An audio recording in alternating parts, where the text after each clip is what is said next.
जय श्री कृष्णा। राधे राधे। आज के वीडियो में आप लोग सुनेंगे शनिवार व्रत की कथा। एक समय स्वर्ग लोक में सबसे बड़ा कौन के प्रश्न पर 9 ग्रहों में वाद विवाद हो गया। विवाद इतना बढ़ा कि परस्पर भयंकर युद्ध की स्थिति बन गई। निर्णय के लिए सभी देवता देवराज इंद्र के पास पहुंचे और बोले, हे देवराज, आपको निर्णय करना होगा कि हम में से सबसे बड़ा कौन है। देवताओं का प्रश्न सुनकर देवराज इंद्र उलझन में पड़ गए। इंद्र बोले, मैं इस प्रश्न का उत्तर देने में असमर्थ हूँ। हम सभी पृथ्वी लोक में उज्जैनी नगरी में राजा विक्रमादित्य के पास चलते हैं। देवराज इंद्र सहित सभी ग्रह यानी सभी देवता उज्जैनी नगरी पहुंचे।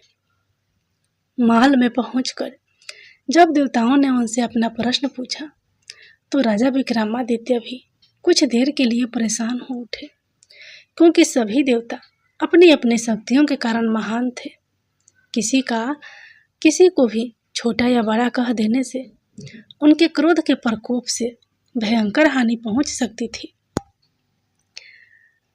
अचानक राजा विक्रमादित्य को उपाय सूझा और उन्होंने विभिन्न धातुओं स्वर्ण, रजत, कांसा, तांबा, सीसा, रंगा, जस्ता, अभ्रक व लोहे के 9 आसन बनवाए। धातुओं के गुणों के अनुसार सभी आसनों को एक दूसरे के पीछे रखवाकर उन्होंने देवताओं को अपने अपने सिंहासन पर बैठने को कहा। देवताओं के बैठने के बाद राजा विक्रमादित्य ने कहा, आपका निर्णय तो स्वयं हो गया। जो सबसे पहले सिंहासन पर विराजमान है वही सबसे बड़ा है। राजा विक्रमादित्य के निर्णय को सुनकर शनि देवता ने सबसे पीछे आसन पर बैठने के कारण अपने को छोटा जानकर क्रोधित होकर कहा, राजा विक्रमादित्य, तुमने मुझे सबसे पीछे बैठाकर मेरा अपमान किया है। तुम मेरी शक्तियों से परिचित नहीं हो। मैं तुम्हारा सर्वनाश कर दूंगा। शनि ने कहा, सूर्य एक राशि पर 1 महीने, चंद्रमा 2.25 महीने, चंद्रमा 2.25 दिन, मंगल 1.5 महीने, बुध और शुक्र 1 महीने, बृहस्पति 13 महीने रहते हैं। लेकिन मैं किसी राशि पर 7.5 वर्ष यानी 7.5 तक रहता हूँ। बड़े बड़े देवताओं को मैंने अपने प्रकोप से पीड़ित किया है। राम को 7.5 के कारण ही वन में जाकर रहना पड़ा और रावण को 7.5 के कारण ही युद्ध में मृत्यु का शिकार बनना पड़ा। राजा, अब तू भी मेरे प्रकोप से नहीं बच सकेगा। इसके बाद अन्य ग्रहों के देवता तो प्रसन्नता के साथ चले गए, परंतु शनि देव बड़े क्रोध के साथ वहां से विदा हुए। राजा विक्रमादित्य पहले की तरह ही न्याय करते रहे। उनके राज्य में सभी स्त्री पुरुष बहुत आनंद से जीवन यापन कर रहे थे। कुछ दिन ऐसे ही बीत गए। उधर शनि देवता अपने अपमान को भूले नहीं थे। विक्रमादित्य से बदला लेने के लिए एक दिन शनि देव ने घोड़े के व्यापारी का रूप धारण किया और बहुत से घोड़ों के साथ उज्जैनी नगरी पहुंचे।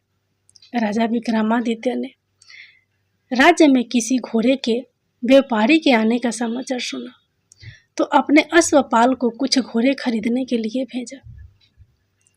घोड़े बहुत कीमती थे। अश्वपाल ने जब वापस लौटकर इस संबंध में बताया तो राजा विक्रमादित्य ने स्वयं आकर एक सुंदर व शक्तिशाली घोड़े को पसंद किया। घोड़े की चाल देखने के लिए राजा उस घोड़े पर सवार हुए तो वह घोड़ा बिजली की गति से दौड़ पड़ा। तेजी से दौड़ता घोड़ा राजा को दूर एक जंगल में ले गया और फिर राजा को वहां गिराकर जंगल में कहीं गायब हो गया। राजा अपने नगर को लौटने के लिए जंगल में भटकने लगा, लेकिन उन्हें लौटने का कोई रास्ता नहीं मिला। राजा को भूख प्यास लग गई। बहुत घूमने पर उसे एक चरवाहा मिला। राजा ने उससे पानी मांगा। पानी पीकर राजा ने उस चरवाहे को अपनी अंगूठी दे दी। फिर उससे रास्ता पूछकर वह जंगल से निकलकर पास के नगर में पहुंचा। राजा ने एक सेठ की दुकान पर बैठकर कुछ देर आराम किया। उस सेठ ने राजा से बातचीत की तो राजा ने उसे बताया कि मैं उज्जैनी नगरी से आया हूँ। राजा के कुछ देर दुकान पर बैठने से सेठ जी की बहुत बिक्री हुई। सेठ ने राजा को बहुत भाग्यवान समझा और खुश होकर उसे अपने घर भोजन के लिए ले गया। सेठ के घर में सोने का एक हार खूंटी पर लटका हुआ था। राजा को उस कमरे में छोड़कर सेठ कुछ देर के लिए बाहर गया। तभी एक आश्चर्यजनक घटना घटी।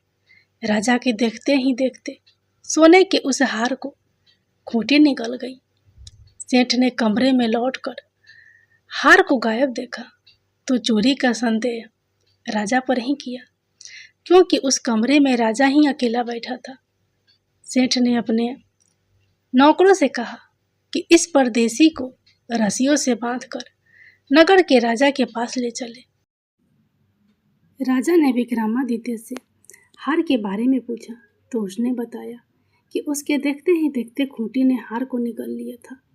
इस पर राजा ने क्रोधित होकर चोरी करने के अपराध में विक्रमादित्य के हाथ पांव काटने का आदेश दे दिया। राजा विक्रमादित्य के हाथ पांव काटकर उसे नगर की सड़क पर छोड़ दिया गया। कुछ दिन बाद एक तेली उसे उठाकर अपने घर ले गया और उसे अपने कोल्हू पर बैठा दिया। राजा आवाज देकर बैलों को हाँकता रहता। इस तरह तेली का बैल चलता रहा और राजा को भोजन मिलता रहा। शनि के प्रकोप की 7.5 पूरी होने पर वर्षा ऋतु प्रारंभ हुई।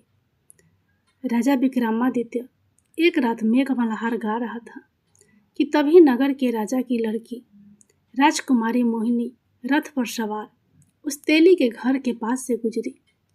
उसने मेघ मल्हार सुना तो उसे बहुत अच्छा लगा और दासी को भेजकर गाने वाले को बुला लाने को कहा। दासी ने लौटकर राजकुमारी को अपंग राजा के बारे में सब कुछ बता दिया। राजकुमारी उसके मेघ मल्हार से बहुत मोहित हुई, अतः उसने सब कुछ जानकर भी अपंग राजा से विवाह करने का निश्चय कर लिया। राजकुमारी ने अपने माता पिता से जब यह बात कही तो वे हैरान रह गए। रानी ने मोहिनी को समझाया, बेटी, तेरे भाग्य में तो किसी राजा की रानी होना लिखा है, फिर तू उस अपंग से विवाह करके अपना पांव पर कुल्हाड़ी क्यों मार रही है। राजकुमारी ने अपनी जिद नहीं छोड़ी। अपनी जिद पूरी कराने के लिए उसने भोजन करना छोड़ दिया और प्राण त्यागने का निश्चय कर लिया। आखिर राजा रानी को विवश होकर अपंग विक्रमादित्य से राजकुमारी का विवाह करना पड़ा। विवाह के बाद राजा विक्रमादित्य और राजकुमारी तेली के घर में रहने लगे। उसी रात सपने में शनिदेव ने राजा से कहा, राजा, तुमने मेरा प्रकोप देख लिया, मैंने तुम्हें अपने अपमान का दंड दिया है। राजा ने शनिदेव से क्षमा करने को कहा और प्रार्थना की, हे शनिदेव, आपने जितना दुख मुझे दिया है अन्य किसी को ना देना। शनिदेव ने कुछ सोचकर कहा, राजा, मैं तुम्हारी प्रार्थना स्वीकार करता हूँ। जो कोई स्त्री पुरुष मेरी पूजा करेगा, शनिवार को व्रत करके मेरी व्रत कथा सुनेगा, उस पर मेरी अनुकंपा बनी रहेगी।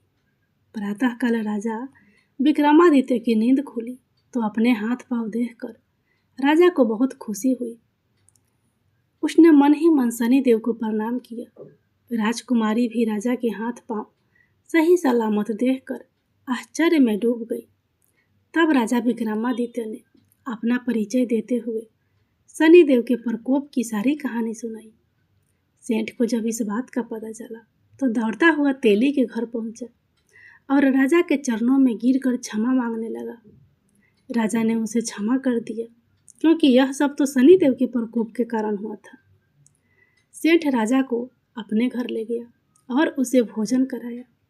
भोजन करते समय वहाँ एक आश्चर्यजनक घटना घटी। सबके देखते देखते उस खूंटी ने हार उगल दिया।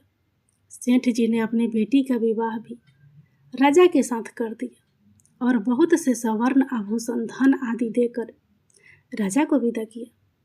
राजा विक्रमादित्य, राजकुमारी मोहिनी और सेठ की बेटी के साथ उज्जैनी पहुंचे तो नगर वासियों ने हर्ष से उनका स्वागत किया।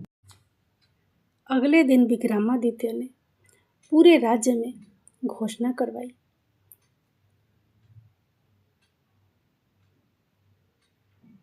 कि शनि देव सब देवों में सर्वश्रेष्ठ हैं।